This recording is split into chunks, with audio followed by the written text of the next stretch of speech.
Rubber കൃഷിയെ രക്ഷിക്കുക എന്ന മുദ്രാവാക്യമുയർത്തി അഖിലേന്ത്യാ കിസാൻ സഭയുടെ നേതൃത്വത്തിൽ ഡിസംബർ 19 ചൊവ്വാഴ്ച വൈകുന്നേരം 4 മണിക്ക് ഇരിട്ടിയിൽ സംഘടിപ്പിക്കുന്ന കർഷക പ്രതിഷേധ ജ്വാല CPI കണ്ണൂർ ജില്ലാ സെക്രട്ടറി CP സന്തോഷ് കുമാർ ഉദ്ഘാടനം ചെയ്യുമെന്ന് അഖിലേന്ത്യാ കിസാൻ സഭ കണ്ണൂർ ജില്ലാ പ്രസിഡന്റ് KP കുഞ്ഞികൃഷ്ണൻ പറഞ്ഞു. രാജ്യത്തെ ഏറ്റവും നല്ല കൃഷിയായ റബ്ബർ കൃഷി വളരെ ഗുരുതരമായ പ്രതിസന്ധി നേരിടുകയാണ്.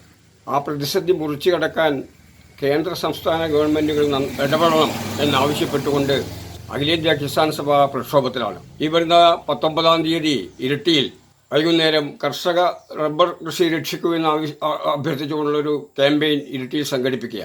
ഇപ്പോൾ നമ്മുടെ കത്തോലിക്ക സഭ ഒരു വലിയ പ്രക്ഷോഭത്തിലാണ്. ആ പ്രക്ഷോഭത്തിൽ ബഹുമാനപ്പെട്ട തലശ്ശേരി ബിഷപ്പ് പറയുന്നത് 250 രൂപ റബ്ബറിന് വില കിട്ടിയാൽ LDFിനോടൊപ്പം നൽകും, 300 റുപ്യ കിട്ടിയാൽ കേന്ദ്രത്തിനോടൊപ്പം BJPയോടൊപ്പം സംഘപരിവാറിനോടൊപ്പം നിൽക്കും. ഇതൊരു ഇരട്ടത്താപ്പ് നടപടിയാണ്, വർത്തമാനമാണെന്നാണ് ഞങ്ങൾക്ക് പറയാനുള്ളത്. കൃഷിക്കാർ അനുഭവിക്കുന്ന വളരെ ഗുരുതരമായ പ്രശ്നമുണ്ട്. കഴിഞ്ഞ കുറേ കരാറുകളുണ്ട്. ആസിയാൻ കരാർ ഉൾപ്പെടെ വന്നപ്പോൾ ഒരുപാട് ഈ രാജ്യം മാറാൻ പോവുകയാണെന്ന് പറഞ്ഞവരാണ്. ഇപ്പം രാഷ്ട്രീയം പറയലല്ല ഇതിൻ്റെ അകത്ത് കാര്യം. കൃഷിക്കാർക്ക് ന്യായമായ വില കിട്ടണം.